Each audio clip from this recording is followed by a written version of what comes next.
శ్రీకృష్ణ పరబ్రహ్మనే నమ్మ.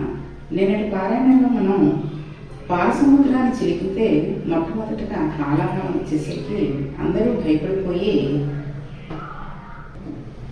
ఆ హాలాహలాన్ని పరమేశ్వరుడిని స్వీకరించమని అడిగేసరికి ఆయన పార్వతీదేవి అనుమతి కోసం ఆయన దగ్గరికి వెళ్ళారు. నేను ఈ హాలాహలం చిన్న ద్రాక్ష పండును తినేసినట్టు తినేస్తాను, దానివల్ల నాకేమీ ఇబ్బంది రాదు. అలా చేసి ఈ ప్రాణికోట్లన్నిటినీ రక్షిస్తాను. అది నా దివ్యమైన లీల. ఈ లీల చూసి మనసులో అనుభవించిన వాడికి రక్షణ. అందుకని నాకు ఇప్పుడు ఒక కొత్త బిరుదునామం ఉంటుంది. నాకేమైనా అవుతుందని నేను మాత్రం బెండ పెట్టుకోనవసరం లేదు. నేను ఎలా తినేస్తానో సంతోషంగా చూస్తూ ఉండు అన్నాడు. అప్పుడు పార్వతీదేవి అంది, సరే మీకు ఎలా ఇష్టమైతే అలా చేయండి అంది. పార్వతీదేవి హాలాహలను పుచ్చేసుకోమని ఎందుకు అనగలిగింది? ఆవిడకు శంకరుడు తాగిపోయేది విషం అని తెలుసు, విషం తాగితే ప్రమాదమని తెలుసు, తాగుతున్నవాడు తన భర్త అని తెలుసు, అయినా తాగమంది. ఆవిడ సర్వమంగళ. ఆవిడ సర్వమంగళ మెడలో మంగళసూత్రం ఉండగా శంకరునికి ఇబ్బంది ఎందుకు వస్తుంది? అందుకని తాగేమంది. తన మెడలో ఉన్న మంగళసూత్రములకు సర్వమంగళి అనే దేవత ఉన్నది. అందుకే స్త్రీ నిద్రలేస్తే పక్కనే ఉన్న భర్త పాదములకు నమస్కరించదు, లేవగానే తాళిబొట్టు తీసి దానికి నమస్కరిస్తుంది. అలా నమస్కరించే స్త్రీల వలన ఈ దేశంకు ప్రపంచవ్యాప్తంగా గౌరవం వచ్చింది. శంకరుని జీవనకు హేతువు పార్వతీదేవి మెడలో మంగళసూత్రం అని పోతన గారు తీర్పు ఇచ్చారు. శంకరాచార్యులు వారు అంటారు, ఆనాడు శంకరుడు హాలాహలము సునాయాసంగా మింగగలగడానికి కారణం నీ చెవులకు పెట్టుకునే తాటంకంలమ్మ అన్నారు. సౌందర్యలహరిలో స్త్రీ పెట్టుకునే సౌభాగ్య వస్తువులలో చెవులకు పెట్టుకునే తాటంకంలో ఒకటి. ఎట్టి పరిస్థితుల్లోనూ చెవికి ఆభరణ లేకుండా స్త్రీ భర్తకు కనబడకూడదు. ఇది వరకు మనం చెప్పుకున్నాం. ఏ కారణం చేతనైనా తాటంకంను తీసివేయాల్సి వస్తే ఏది పడితే అది చెవిలో పెట్టుకుని ఉండడానికి వీలు లేదు. అది గండకారం అయితే భర్తకు మృత్యువును తీసుకొచ్చేస్తుంది. ప్రపంచంలో సౌభాగ్య వస్తువులు 8 ఉన్నాయి. వీటిని కాలితో తడితే లక్ష్మీదేవి వెళ్ళిపోతుంది. అందులో ఉప్పు కూడా ఉంది. అందుకనే భోజనం దగ్గర ఉప్పు వద్దని కానీ ఉప్పు తగ్గిందని కానీ అనరు. ఉప్పు తగ్గిందని భోజనం అయిపోయిన తర్వాత చెప్తారు. అందుకే ఉప్పుల గురించి భోజన సమయంలో మాట్లాడకూడదు. కాబట్టే ఉప్పును బిస్తట్లో చివర వేసి వదిలేస్తారు. ఉప్పు అంత మంగళ వస్తువు. ఉప్పు, పెరుగు, తాటి చెట్టు ఇలా కొన్ని ఉన్నాయి. తాటి ఆకుయందు అమ్మవారి సౌభాగ్యం ఉంటుంది. అందుకే అప్పుడప్పుడు చెవులకి తాటంకం పెట్టుకుంటూ ఉండాలి. పూర్వం మంగళసూత్రంలో తాటాకు కట్టించేవారు. తాటి ఆకు ముక్క చెవిలో పెట్టుకుని చెవి ఆభరణం తీయాలి. అంతేగాని ఎప్పుడు పడితే అప్పుడు చెవికి ఉన్న ఆభరణాలు తీసేయకూడదు. ఒకవేళ తీసివేసిన భర్తకి చెవులకి ఏమీ లేకుండా కనపడకూడదు. ఈలోగా ఎవరైనా చూస్తారేమోనని తాటాకు పెట్టుకుని ఉండాలి. చెవి ఆభరణకు మన ధర్మశాస్త్రంలో అంత గొప్ప ప్రాధాన్యం ఉంది. చెవి తాటకం భర్త ప్రాణంలో నిలబడుతుంది. దేవతలందరూ జయజయధ్వన చేస్తుంటే, శంభో శంకర హరహర మహాదేవ అని అరుస్తుంటే సింహాసనం దిగి హాలాహలముకు ఆయన ఎదురు వెళ్ళి, ఎక్కడికి పోతావే హాలాహలమా రా అని దానిని చేతితో పట్టుకుని నలిపి ఉండ చేసి నేరేడు పండంత చేసి గవాలను నోట్లో పడేసుకుని మింగేశాడు. ఎదురు వెళ్ళినప్పుడు కానీ, పట్టుకున్నప్పుడు కానీ, ముద్ద చేసినప్పుడు కానీ, నోట్లో పెట్టుకున్నప్పుడు కానీ, మింగినప్పుడు కానీ వేడి చేసి ఆయన వంట మీద ఒక్క పొక్కు కూడా పుట్టలేదు. అంత చల్లటి చంద్రుడు కందిపోలేదు. పిల్లపాములు ఆయన ఉంగరములుగా పెట్టుకుంటాడు, చుట్టుకుంటాడు. ఒక పిల్లపాము కూడా వేడిగా ఉన్నదని పక్కకి జారిపోలేదు. అలా నవ్వుతూ కూర్చున్నాయి. ఆయన చల్లని చూపులతో అలానే ఉన్నాడు. శంకరుని పాదములు నమ్ముకున్నవాడు కూడా హాలాహలం లాంటి కష్టం వచ్చినా కూడా అంత చల్లగా ఉంటాడు. అలాంటి వాడికి బెంగ ఉండదు. ఆయన నోట్లో పెట్టుకుని మింగుదామనుకున్నాడు. కంఠం వరకు వెళ్ళింది. మింగేద్దాము అనుకున్నవాడు మింగేస్తే అడుగున అధోలోకములు ఉన్నాయి, పైన ఊర్ధ్వలోకములు ఉన్నాయి. మింగేస్తే అధోలోకములు కాలిపోతాయని మింగలేదు. కక్కితే ఊర్ధ్వలోకములు పోతాయి. పైకి వదలలేదు, కిందకి వదలలేదు. కంఠంలో పెట్టుకున్నాడు. ఆయన అలా చేసేసరికి పార్వతీదేవి చాలా సంతోషించింది. ఇక్కడ భాగవతంలో లేని ఒక విషయాన్ని మనం గుర్తు తెచ్చుకోవాలి. శంకరుడు మహాజ్ఞాని, తెల్లగా మెరిసిపోతూ ఉంటాడు. అసలు ప్రపంచంలో అందం శంకరుడిదే. ఆయన తెల్లగా ఉంటాడు కానీ మరి ఎవరు చెప్పారో ఎలా మొదలైందో తెలియదు. దేవాలయాల్లో శంకరుడిని నీలం రంగులో వేసేస్తూ ఉంటారు. అలాగే ఆంజనేయ స్వామిని కూడా అలాగే వేస్తూ ఉంటారు. కొన్ని దేవతల రంగులు మార్చి వేసేస్తూ ఉంటారు. శివుడి అందం అంటే ఎలా ఉంటుందో మనకి లింగ పురాణంలో చెబుతారు. ఆయనది సామాన్యమైన అందం కాదు, ఆయనకి ఎంతో అందంగా ఉంటాడు. పేరుకున్న నెయ్యి ఎలా ఉంటుందో అంత తెల్లగా ఉంటాడు. మెడలో ఒక బంగారు పూసల గొలుసు కూడా లేదు. పార్వతీదేవి సమస్త ఐశ్వర్యములకు ఆటపట్టు. అమ్మవారికి ఒక కోరిక ఉండేదిట. మా ఆయన కూడా ఎప్పుడైనా తెల్లని గుండెల మీద నీలపు గొలుసు వేసుకుని కూర్చుంటే ఎంత బాగుంటాడో అనుకునేదిట. కానీ ఆయన నాగభూషణుడు. ఆయన చేసిన లీలల వలన ఆయనకు ఆభరణాలు వచ్చాయి. అందుకని ఆయన నాగాభరణుడు. ఆయనకు ఏమీ పుచ్చుకోండు. కానీ ఈ వేళ ఆ విషం కంఠంలో నీలంగా ఉండిపోయింది. అప్పుడు పార్వతీదేవి అనుకుందిట, అబ్బా ఇన్నాళ్లకు నీలమని పెట్టుకుంటే కంఠం నీలంగా కాంతి పడితే ఎలా ఉంటుందో మా ఆయన అలా ఉన్నాడు అనుకున్నంతట. ఈశ్వరుడు హాలాహలమును కడుపులోకి తీసుకోలేదు, బయటకు వదలలేదు, కంఠంలో పెట్టుకున్నాడని లోకం పొంగిపోయింది. అప్పటి నుండి ఆయనకు నీలలోహితుడు, నీలగ్రీవుడు అని పేరు వచ్చింది. ఆయనకు నీలకంఠుడు అని పేరు. నీలకంఠ అని పిలిస్తే ఆయన చాలా పొంగిపోతారట. హాలాహలం తక్షణం కథ వినిన వాళ్ళకి 3 ప్రమాదాలు జరగవు.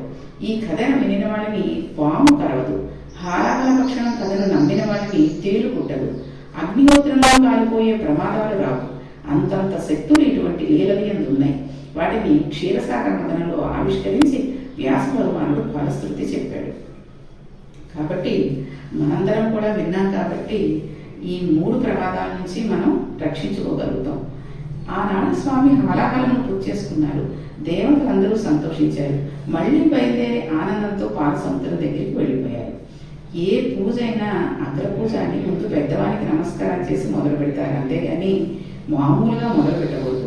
ఒక పెద్ద ఆయనను ఎవరినో పిలిచి ఆయనకు నమస్కారం పెట్టి మొదలు పెట్టాలి. అప్పుడు విఘ్నం రాదు. ఆయన ఒక ఆశీర్వచనం చేస్తారు. ఆ ఆశీర్వచన బలం కాపాడేస్తుంది. అందుకే పెళ్లిలో అంతమంది పెద్దలకు నమస్కారం పెట్టిస్తారు. అది జీవనయాత్ర. అన్నాడు కలిసి ఉండాలి. పెద్దలకి నమస్కారం పెట్టించి అక్షతలు వేయిస్తారు. కానీ ఈ వేళ ఎలా అయిపోయిందంటే వాడు బూట్లు వేసుకుని నమస్కారం పెడతారు, ఇతర వాడు ఆశీర్వచనం చేసేస్తూ ఉంటారు. చెప్పులు వేసుకుని బూట్లు వేసుకుని నమస్కారం పెట్టేవాడు, ఆశీర్వచనం చేసేవాడు చేస్తే ఇక అది ఆశీర్వచనం ఎలా అవుతుంది, నమస్కారం ఎలా అవుతుందండి? వాడు అహంకారంతో ఉన్నాడు అనే మాట మనకు తెలుస్తూ ఉంటుంది. ప్రయత్నపూర్వకంగా మర్యాద నేర్చుకోవాలి, సంస్కారం నేర్చుకోవాలి. అదే మనల్ని కాపాడుతుంది. ముందు హాలాహలం వస్తుంది, బెంగ పెట్టుకోవద్దని శ్రీమన్నారాయణ చెప్పాడు కదా. మళ్ళీ క్షీరసాగరం మదించాలి అన్నాడు. అందుకని మళ్ళీ అందరూ బయలుదేరి వెళ్ళి వాసుకుని చుట్టి మళ్ళీ క్షీరసాగర మదనం మొదలెట్టాడు. ఏమేమి వస్తువులు వస్తాయా అని పాలసముద్రం చూస్తూ సంతోషంగా తెప్పేస్తున్నారు. వాళ్ళు అలా సంతోషంతో ఉత్సాహంతో మళ్ళీ పాలసముద్రాన్ని మదనం చేస్తుంటే మొట్టమొదట సొరకి కామధేను పైకి వచ్చింది. వచ్చేటప్పుడు మొదట వీపు, కొమ్ములు, తల, ఉష్ట్రభాగం, ఆ అందమైన శరీరం, దాని 4 పాదములు, తోక, ఆ కన్నులు, ఆ ముట్టె, ఆ తల కనబడేటట్టుగా కామధేను వచ్చి నిలబడింది. అది కామధేనువు కోరుకున్న కోరికలను తీరుస్తుంది. ఆ కామధేనువుకి అందరూ నిలబడి నమస్కారం చేశారు. దేవములకు లౌకికమైన కోరికలు ఉండవు. వారు కామధేనువు పాలతో హవిస్సులను అర్పిస్తాము అని అన్నారు. లోక కళ్యాణార్థం హవిస్సులను ఇస్తారు. ఆ గోవును స్వామి దేవములకు ఇచ్చారు. ఇచ్చి మీరు దీని పాలతో దేవతలకు హవిస్సులను అర్పించాలి. అప్పుడు దేవతలు సంతోషిస్తారు, వర్షములు కురుస్తాయి, అందరూ బాగుంటారు. అందరికీ పనికి వచ్చేవాడికి కామధేనువు ఉండాలి. అందుకని కామధేనువును దేవములకు ఇవ్వబడింది. వారు దానిని పుచ్చుకున్నారు.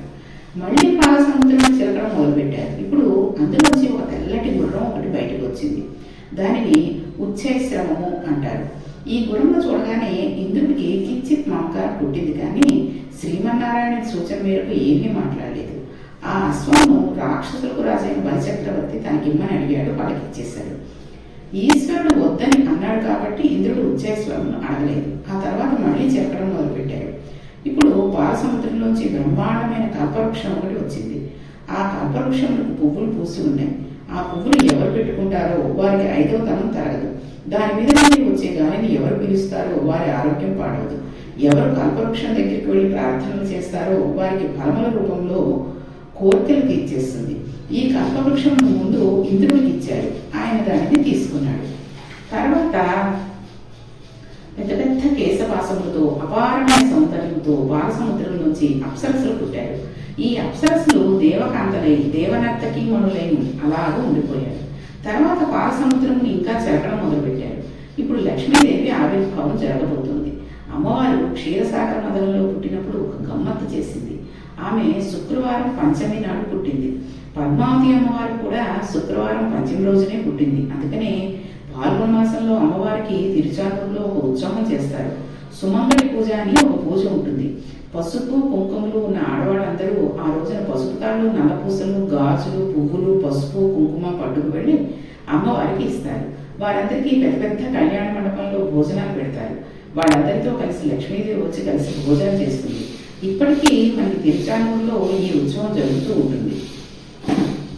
ఇంకిప్పుడు మళ్ళీ పాలసముద్రం చిలికారు. పచ్చటి కాంతితో తెల్లటి వస్త్రములు కట్టుకుని పద్మాననే పద్మవుడు పద్మాక్షి పద్మసమువే అని నల్లటి కళ్ళతో సొగసైన చూపులతో మాతృవాత్సల్యంతో అందరి వంక చూస్తూ లక్ష్మీదేవి పాలసముద్రంలోంచి ఆవిర్భవించింది. అమ్మవారి చూపులు ఎంతవరకు పడ్డాయో అంతవరకు దరిద్రములన్నీ తొలగిపోయాయి. అందరూ ఆనందం పొందారు. లక్ష్మీదేవి ఆవిర్భావ ఘట్టంలో ఎవరు విన్నారో వారికి కొన్ని కోట్ల జన్మల నుండి వెంటబడిన దరిద్రం నశిస్తుంది. ఇది పరమ యథార్థం. అమ్మవారి చూపుల్లోంచి ఐశ్వర్యం వస్తుంది. అమ్మవారి దృష్టిలోంచి ఐశ్వర్యం కురిసేస్తుంది. అటువంటి చూపులు చూస్తూ పాలసముద్రం నుండి లక్ష్మీదేవి అమ్మవారు ఆవిర్భవించింది. పుడుతూనే ఆ తల్లి యవ్వనంలో పుట్టింది. ఇంద్రుడు వెంటనే కలశస్థాపన చేసి అమ్మవారిని దర్శనం చేసి చెప్పిన స్తోత్రం వ్యాస భాగవతంలో లేదు, కానీ దేవి భాగవతంలో ఉంది. దానికి పెద్దలు ఒక మాట చెబుతారు. ఈ స్తోత్రము చేయడానికి కొన్ని రోజుల నియమం ఉంది. అలా ఈ స్తోత్రమును తెలిసి కానీ తెలియక కానీ చేస్తే ఆ వ్యక్తి భూమండలంను శాసించే చక్రవర్తిత్వానికి వెళ్ళిపోతాడు. పక్కని నారాయణ భక్తితో కలిస్తే భక్తితో కూడిన ఐశ్వర్యం వస్తుంది. అమ్మవారు తెల్లని చీర కట్టుకుంది. పచ్చటి ముఖంలో బంగారు రంగుతో మెరిసిపోతూ ఉంది. నల్లని జుట్టు కలిగి ఉంది. కవరీబంధం చుట్టూ చక్కటి మల్లె పువ్వులు, సంపంగి పువ్వులు, జాజి పువ్వులు అలంకరించుకుని ఉంది. మెడనిట హారాలు వేసుకుని ఉంది. వరదముద్ర కట్టి చేతితో ఐశ్వర్యములు కురిపిస్తూ మీ కోరికలు తీరుస్తాను సుమా అని అందరికీ అభ్యమిస్తోంది. 2 పాదములను కలిపి పద్మాసనం వేసుకుని ఉంది. ఇది దేవి భాగవతంలో అమ్మవారి మీద అనేక స్తోత్రాలు ఉన్నాయి. కమలవాసిన్యై నారాయణ్యై నమో నమః, కృష్ణ ప్రియాయై సతతం మహాలక్ష్మై నమో నమః, పద్మపత్రేక్షణాయై చ పద్మాస్యాయై నమో నమః, పద్మాసనాయై పద్మిన్యై వైష్ణవ్యై చ నమో నమః, సర్వసంపత్స్వరూపిణి సర్వార్థార్థై నమో నమః, సర్వారాధ్యై నమో నమః, హరిభక్తి ప్రదాత్యై చ హర్షదాత్యై నమో నమః, కృష్ణవక్షస్థితాయై చ కృష్ణేశాయ నమో నమః, చంద్రశోభాస్వరూపాయై రత్నపద్మే చ శోభనే, సంపత్యధిష్టాతృద్యే వై మహాదేవ్యై నమో నమః, నమో వృద్ధిస్వరూపాయై వృద్ధిదాయై నమో నమః, యథా మాతా స్తనాదానం శిశూనాం శైశవే సదా, తదా త్వం సర్వదా మాతా సర్వేషాం సర్వరూపతః. పిల్లవాడు శిశువుగా ఉన్నప్పుడు ఆ శిశువుగా ఉన్న బిడ్డడిని బ్రతికించగలిగిన శక్తి ప్రపంచంలో అమ్మపాలు తప్ప మరొకటి వేరు లేదు. ఈ లోకమంతా మనం సుఖశాంతంతో ఉండడానికి ఐశ్వర్యం తప్ప వేరొక దిక్కు లేదు. అందుకని ఐశ్వర్యం ఉండవలసిందే. ప్రయత్నపూర్వకంగా నిరసించకూడదు. తృప్తి ఉండాలి. అందుకని అమ్మ ఆనాడు బిడ్డడైనందుకు అమ్మ పాలించి బ్రతికించినట్టు సమస్త లోకములకు తల్లివైన నీవు కూడా దయతో మాకు ఐశ్వర్యం ఇచ్చి కాపాడు అని ఇంద్రుడు అమ్మవారిని స్తోత్రం చేశాడు. అటువంటి తల్లి మనకి విష్ణు భక్తిని ఆవిడే ఇచ్చి ఆనందాన్ని కల్పిస్తుంది. ఇలా అమ్మవారు గురించి ఇంకాస్త తెలుసుకుని ఆ తర్వాత పాలసముద్రం నుంచి చిరగడం వల్ల ఎవరు వచ్చారు అనే విషయాన్ని రేపటి పారాయణంలో తెలుసుకుందాం. శ్రీకృష్ణ పరబ్రహ్మణే నమః.